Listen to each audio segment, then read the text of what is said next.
nominal amount of work clearly has gone into this.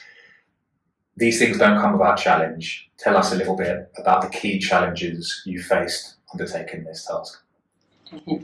So as I mentioned before, Ricky, the biggest challenge obviously would be ensuring that the data is collected, is meaningful, and is as complete as possible. Mm-hmm. So one of the things we struggled with was the clinical prioritization is based on the intended procedure, what the patient will be coming in for.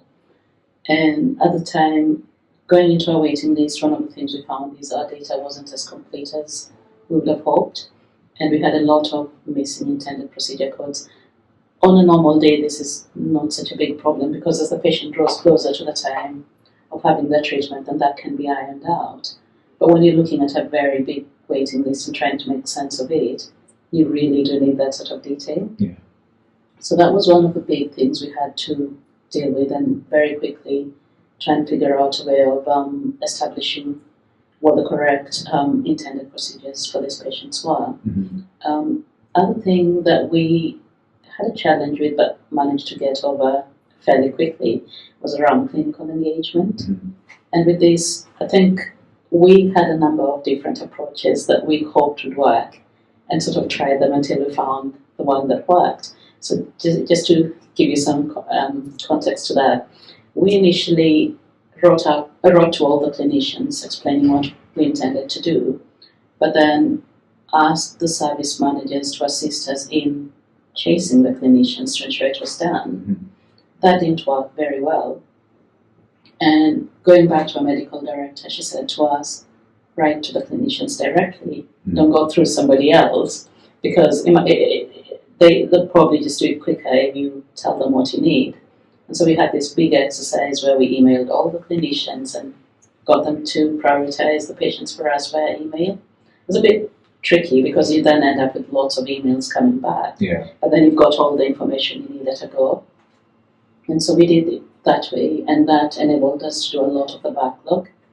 It still left the problem of incoming patients. Yeah. And that again has been a constant engagement type of thing where every so often our medical director will go back to the clinicians and say, you really do need to do this. So I think clinical engagement was key, but was a bit of a challenge as well. Yeah. But obviously with lots of support from our senior leaders, that was one that we were able to overcome. In terms of operational colleagues, this was being done alongside tons of other work, and obviously there's always this competing priorities where you're perhaps asking somebody like the service manager to help you with the whole process, or the admin staff, and they had a lot of other things going on. So it's about getting that balance and not pushing people too hard towards getting their support. We also had, as I said to you, around the reporting, the few challenges in the beginning, ensuring that our healthcare analytics team was able to get us the right data in the right form in a way that we could report it back. And I think initially a lot of our performance data didn't come across as acceptable to the operational teams, where they perhaps thought that lots had been done, but we ended up with not as much coming through the reporting side and the performance not looking as it should. The things like being able to, so very, very broadly, things like being able to determine whether diagnostic procedures had been accidentally included in the waiting list, and that obviously would then impact on the performance because those are ones that you can't prioritize. We might have, I think on our RTT PTL we had a few outpatients who had accidentally been classified as inpatient, and again with that sort of thing you end up with somebody you can't classify but being counted in the denominator. So it's things like that that we had to iron out in terms of reporting. Okay, so obviously you would have exception reporting associated with a clinical pathway, meaning did the patient have a P code or not? Did you find that you also had to develop some exception reporting around the data quality element of things? Yeah, definitely. I mean, we've we haven't quite nailed down everything that we should.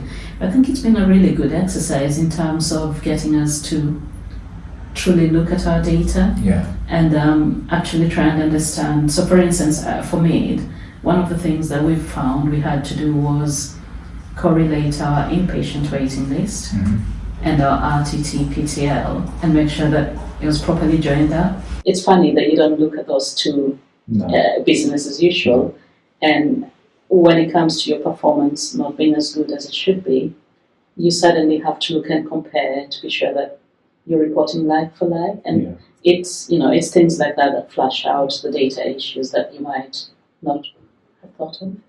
So Paula, those were some of the challenges around the provider element of things. What were some of the challenges around the sort of patient end of things? So in terms of patients, and as you know, Ricky, the clinical prioritisation, there's a big aspect around patient engagement and ensuring that patients are included in the decision making.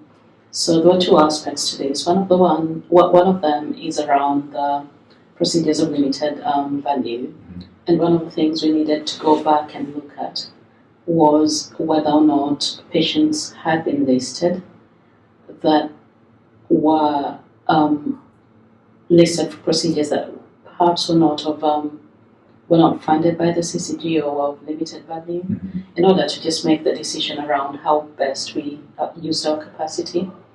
And that was one thing where we needed a lot of patient engagement in terms of the clinician being able to speak to the patient and almost reassure them, irrespective of whether or not they were funded, that they were safe and they would stay safe, because at the end of the day it wasn't so much about whether they got treated, but it's about ensuring that patients stay safe as long as they're on your waiting list. Yeah. And I suppose the other thing was around communicating the P codes. So it's one thing P coding the patient. Yeah. It's another thing letting the patient know what the P code is.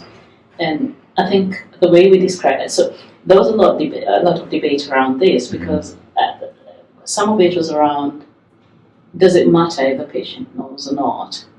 And the way we created it was, if you called up, say, a really busy call center, and you get a message that says something like, you're number 5, it doesn't matter whether they'll see you. I think it gives you the reassurance that you're on a queue, and you sort of know relatively where you're at on the queue.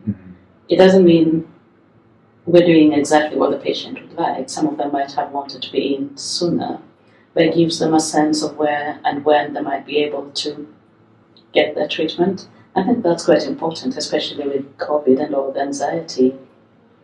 So I think the patient engagement bit was quite important in not only reassuring patients, but just helping everybody be on the same page and understand that there will be a queue. So you did touch on COVID there. So were there any particular strategies you needed to employ with patients who might have been quite anxious about coming into a hospital in the midst of a pandemic? I think there's a lot of that, but I would say that that was primarily dealt with by the clinical teams. And so we took on the prioritization bit, but then sort of passed on that bit to somebody who was more able to, reassure the patient and actually outline any risks that they might be facing. Yeah, okay. We're coming towards the end of the case study. So one of the other things I did want to ask you about, so obviously we're some distance away from the original implementation of this piece of work. You've told us about some of the measures that you put in place to make this a more sustainable piece of work.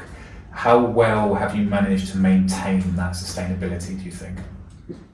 I think we've done pretty well. And I think part of the reason for that has been the reporting bit and the governance.